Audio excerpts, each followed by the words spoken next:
Hey guys, all right, we're gonna go ahead and get started today. We're on page 51. My camera's turned off after I started writing this. Page 51, mini lesson number 19. We're on metaphor and 6.9D. Now, I made a little bit of a mistake yesterday. Mood and voice is 6.9F.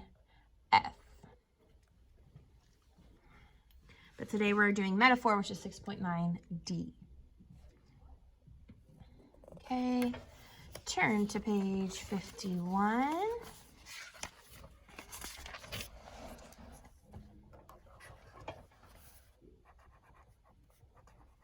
Mini lesson number 19, and we have metaphor.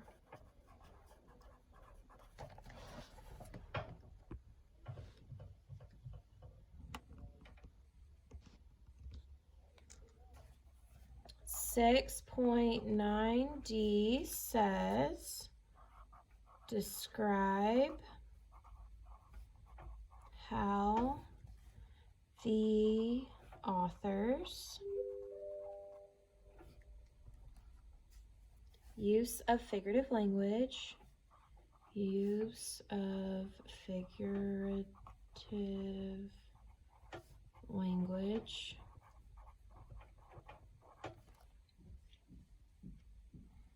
such as metaphor,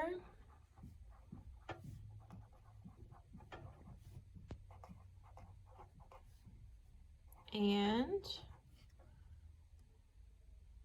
personification,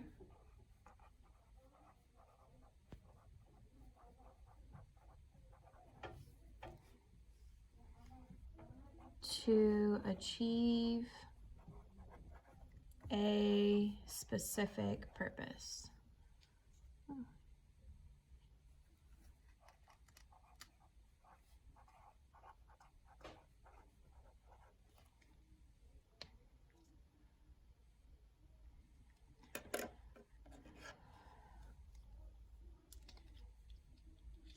So today we're going to be looking at just metaphor. We're going to go ahead and define it. Hopefully you have some kind of clue as to what it is. A metaphor is when you compare, so comparing two unlike things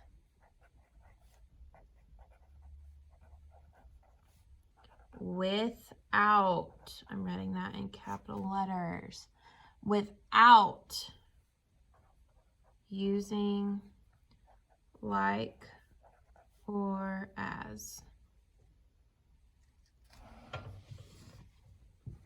So a metaphor is similar to a simile, if you know what a simile is.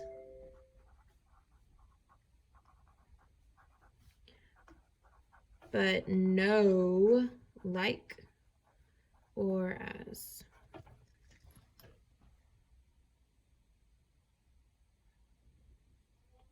So with our metaphor, we're comparing two unlike things. They're not the same thing. It's not like a human to a human, okay? We're comparing one thing to something that is different from it. And it will not have like or as. If you see like or as, it's automatically a simile. So our example that I have for us today, she is a pig. Now, the explicit meaning of this would be we're talking about a female pig. Well, we're not actually talking about a female pig here, right? Okay, we're talking about a person. Okay, they're comparing a person to a pig. Okay, so this figurative language, number one, helps us to visualize. Similes will always help you to visualize what is happening.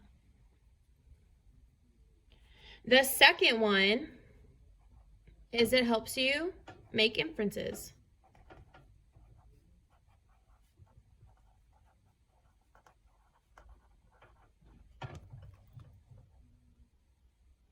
So based on this, she is a pig. What can I now infer? Well, there's a few things. I would need more information, but there are a few things that I can figure out, okay? She eats too much, could be one.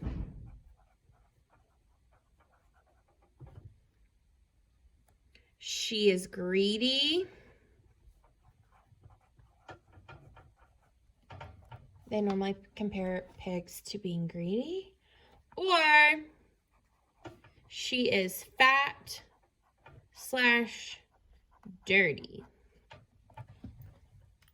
Okay, so we're comparing two things, right? A human to a pig. Well, why would the author do this? It will help you visualize. It also helps you to make inferences. So what we're going to do now is we're going to read some lyrics written by my husband himself, Mr. Justin Timberlake. I know y'all are probably all laughing at me. My online kids, you might not know this, but I'm low-key obsessed with Justin Timberlake. So what you're going to do next is you are going to read these lyrics. I will also post the video if you would like to watch it. I want you to write down anything that you notice, okay? Let's look at mood and tone because that's what we've been talking about. Okay, so what is the mood? What is the tone? Which, remember, okay, the mood is the feeling that you get.